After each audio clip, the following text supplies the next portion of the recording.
Well, I had an interesting life experience, um, moving from research and writing and teaching about Native Americans into becoming involved in modern tribal affairs.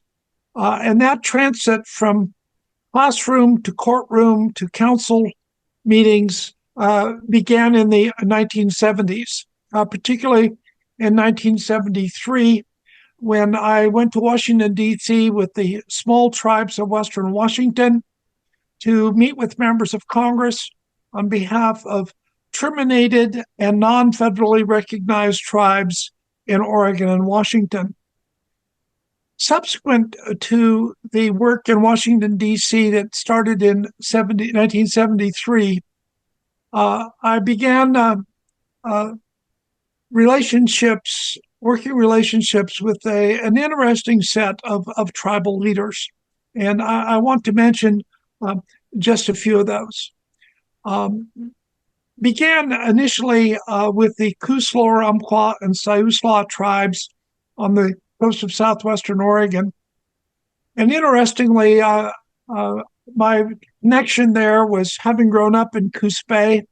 I lived a quarter mile from the tribal reservation and tribal hall. And I remember earning my first merit badge as a Boy Scout, I was working actually on public speaking and Indian lore. And the lecture that I gave to the Coos Bay North Bend Rotary Club when I was 13 years old was our local Indians, namely the Coos Indian tribe.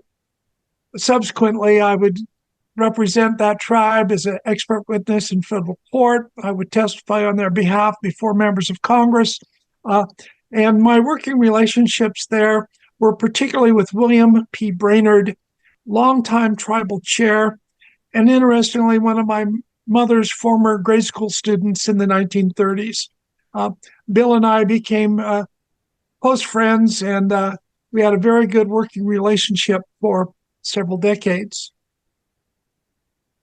In the late 1970s, I began work for the Chinook, Wahkiakum, and Cowlitz tribes as their expert witness in federal court. And I soon got to know two tribal chairs very well, Donald Mechals of the Chinook tribe and John Barnett, longtime chair of the Cowlitz tribe. We had many meetings, lots of phone calls, many exchanges of letters, and ultimately, with the advent of email, electronic communications. These men were dedicated to trying to make conditions better for their tribes, which until the early 21st century were not federally recognized. They were Indian. They had allotments on the Quinault Reservation. Their estates were probated by the Bureau of Indian Affairs, but the federal government refused to deal with them as members of a tribe. It was a really incongruous situation. So I went to work for Chairman Mechals, Chairman Barnett, and eventually for Chairman Cecile Maxwell of the Duwamish tribe to research and write petitions for federal acknowledgement to clarify their status and relationship with the government of the United States. Those projects for Chinook and Cowlitz involved more than 20 years of work, and for Duwamish, 8 years. Other connections that evolved over time included a friendship and working relationship with Helen Sanders. Helen, at age 95 or 96 in the year 2023, is a remarkable figure in Native American affairs. She was an original allottee on the Quinault Reservation when she was a child. She's one of the last survivors of the original allotment holders. She eventually became a timber company owner in spite of the opposition of the Bureau of Indian Affairs. She used her own skills and prowess to start logging her own allotments. Eventually, she was the largest individual landowner of timberlands on the Quinault Reservation. When I got to know Helen, she was the National Secretary of the National Congress of the American Indian. She served on the Cobell Commission on the adjudication of obligations of the federal government to tribes, financial obligations. Helen has just been a remarkable person. She visited my classes at Lewis and Clark College many times over the years and helped expedite the teaching of the Indian Law Seminar field-based program that attorney Dennis Whittlesey and I taught through Lewis and Clark's Law School for quite a number of years. Helen would meet us at Chehalis. She traveled with us to Quinault. She helped expedite not only our connections with tribes, but the discussion of allotments, trust responsibility, reforestation, and treaty rights. Part of that circle also involved Katherine Jones Harrison, who died in 2023 at the age of 99. I got to know Katherine in the 1970s and work on restoration of Oregon tribes. She eventually became the longtime chair of the Confederated Tribes of Grand Ronde. I also worked with the attorney, Rob Greene, for the Grand Ronde tribe, and particularly with David Harrelson, director of the Chalu Museum and head of their cultural resources programs. David, interestingly, was a history major at Lewis and Clark College, and it has been my thrill to watch him develop a staff for cultural resources, archaeology, history, and really be a leader in the modern Grand Ronde tribe. Another remarkable connection was forged in the early 1980s with Susan Crispin Shaffer, who was for nearly 30 years chair of the Cow Creek Band of Umpqua tribe in southwestern Oregon. Sue was a can-do person. She persuaded me to spend a lot of times on projects that I didn't think I had time to do.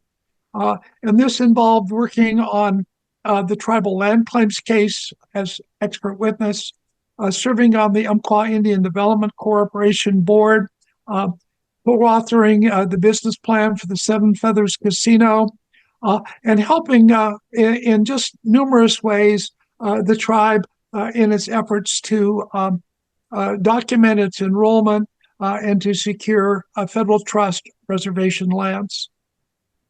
The Carver tribe in Northern California also became a very important commitment of time and energy.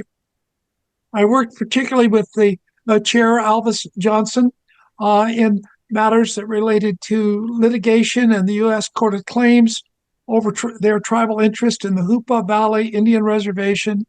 I was involved with the Karuk in the matter of Ruffy's Rancheria and the efforts of the congressman to restore a tribe that did not exist in Northern California and to document that matter, and particularly to clarify for the Karuk tribe the matter of the Carcieri decision, which meant that a tribe had to document that it was, quote, under federal jurisdiction in 1934.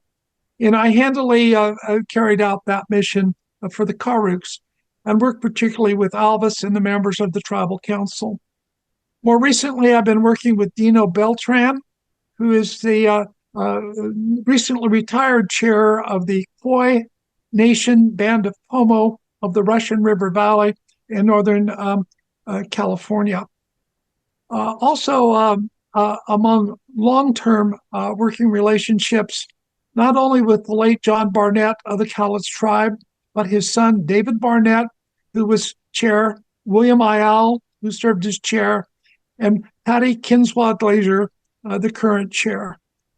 As a result of these many involvements over nearly 50 years or more than 50 years, there's been an interesting payback, and it came in a wonderful way. The Quinault allottees for the work that Dennis and I did on their behalf over the years funded for $125,000 the Helen Sanders Scholarship at Lewis and Clark College and the undergraduate college, and the D. Terry Law Scholarship at the law school for $100,000. That meant $225,000 in endowment funds. The Cow Creek Band of Umpqua, in appreciation for the work of Stephen and Dennis, gave $150,000 for a scholarship endowment to the Lewis and Clark Law School for its Indian law program. And in 2024, the Cowlitz tribe sent a check to Lewis and Clark College for $100,000 to add to the Stephen Beckham scholarship endowment.